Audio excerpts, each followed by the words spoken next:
Hey, I'm Amy Shark, and you're watching AMBY. Hey everyone, it's Alicia from AMBY, and I would like to welcome you to our interview with Amy Shark. Hello. Hello, how are you? I am awesome. How are you doing? I'm very well, very well. It's a super exciting day because you are playing your first headline show in Canada tonight as we are in Toronto. I know, I can't believe it. Well, this has been a dream of yours for quite some time, so how does it feel that it's finally coming? It's a bit surreal actually.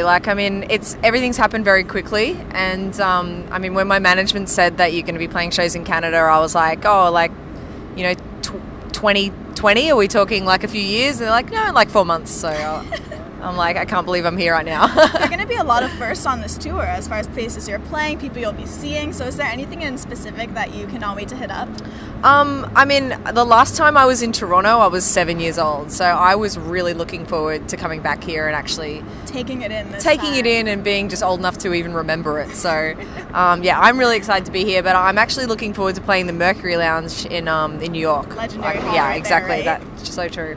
And then you also have something after this tour. It's like the excitement doesn't stop just from your shows, as you're going to be hitting the road with Sia, Charlie XCX, and Mo. I know. Like, that's just a killer lineup. Yeah, that's insane. I still can't believe that. I'm a big Sia fan. Actually, I'm a fan of the whole lineup, so I'm just proud to be a part of that one. Well, on the music front, Night Thinker is officially out, debut EP release, so congratulations. Thank you. With all the time that was put into it, because I know some of these riffs you had on guitar up to 5 years old, so a bit of relief finally letting everybody hear this. There's parts of these songs that have been in the works for quite some time, so it was a really special day when that was released to the world. There's a lot of new songs, there's a lot of old songs, but yeah, I'm really, really proud of that EP, and it's got a lot of emotion behind it, and yeah, it's awesome. I feel like I'm definitely most creative at night. That's kind of when I get majority of my work done at once. Was Night Thinker kind of the same with you? Yeah, and that's exactly why I called it that. Like, there was times when I was in high school that I just couldn't sleep at night. Like, I'd be up all night writing, like, whether it was lyrics or just random words. Like, it is the time where I'm most alive, so it made sense. A lot of these songs were written at night, so it kind of makes sense. It just made sense to do. Yeah. And that is the title. Well, the song that I'm digging the most off of the release would have to be Worst Girl featuring All Day. Oh, awesome. There's something really cool about the flow of the song. I feel like a lot of people have gone through what the song's about, which is kind of like taking somebody for granted and realizing afterwards, like, oh, I really wish I hadn't done that. Yeah, that's it.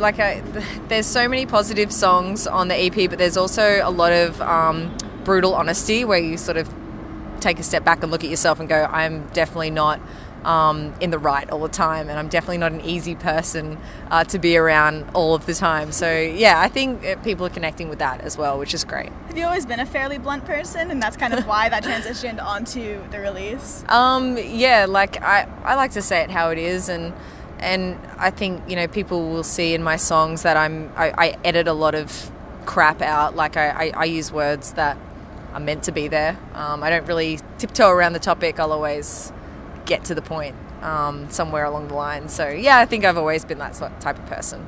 And as far as Amy Shark goes, that was kind of derived from your love of Jaws, your all-time favorite film. How old were you when you first saw that, or how young? I was way too young when I watched Jaws. I actually overheard my parents watching it in the lounge room, and that opening scene is horrific. Like, I was scarred for life, but I was obsessed by it. I was like, I want to watch that movie, and they were like, you're too young for that.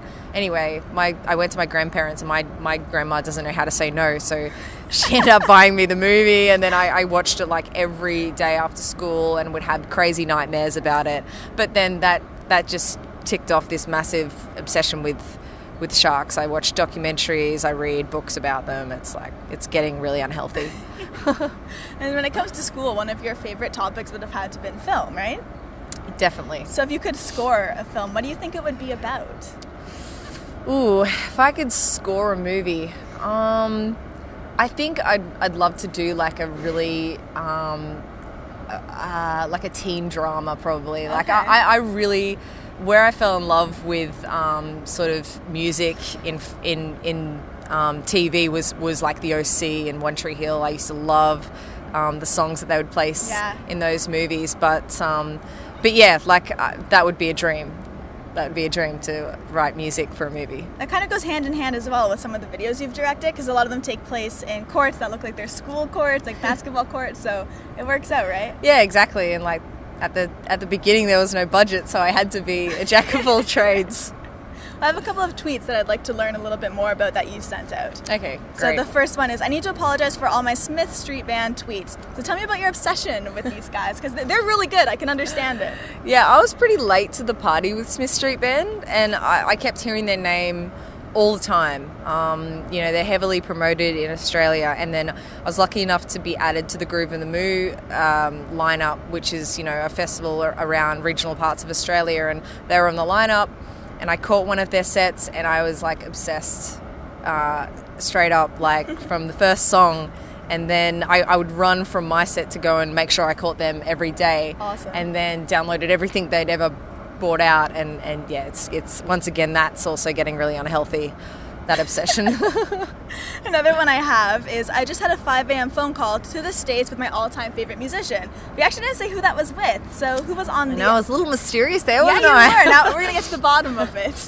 So, one of my favorite musicians and songwriters in the whole world is Tom Zalonge from Blink-182, and I've supported Blink, and I supported Boxcar Racer, and I loved Angels and Airwaves, and I went to San Diego to watch them play 5 years ago or something like that, and I actually met his assistant and kind of kept in contact, and then she was like, randomly she was like, Tom has heard your song and he wants to have a Skype call. And your mind just must have been blown. I was like, is this real life? So yeah, now we're buddies. Now I've got his number in my phone. That's awesome. It's kind of crazy how that stuff happens. Really weird. Really, really weird. And the last one I have is, if you're a musician feeling low or deflated, this time last year I had a demo called A Door on my laptop. Chin up, it can change quickly. When was the moment you realized you actually had something really cool with that single? I think the moment that it kind of clicked, because I'm pretty self-deprecating person, and I always am looking pretty negatively on things, which I'm hoping to change. But when you're trying to be a musician and you try for so long, that's just who you become. But when it came number 2 in Triple J's Hottest 100, that was a really big day for me, and it was a big day for everyone I knew, because the whole of Australia stops for that countdown. Like it's a big deal. So my little song, and no one even knew who the hell I was, and then I come in at number 2. It was just weird, and it was really exciting, and I was like, people have voted for this. This isn't rigged. This is an actual thing. Like, this is how many people actually love this song. So that was when it became pretty real for me. That's awesome. And just to wrap things up, is there anything you would like to leave with all of your fans who will be viewing the interview? Just any parting words?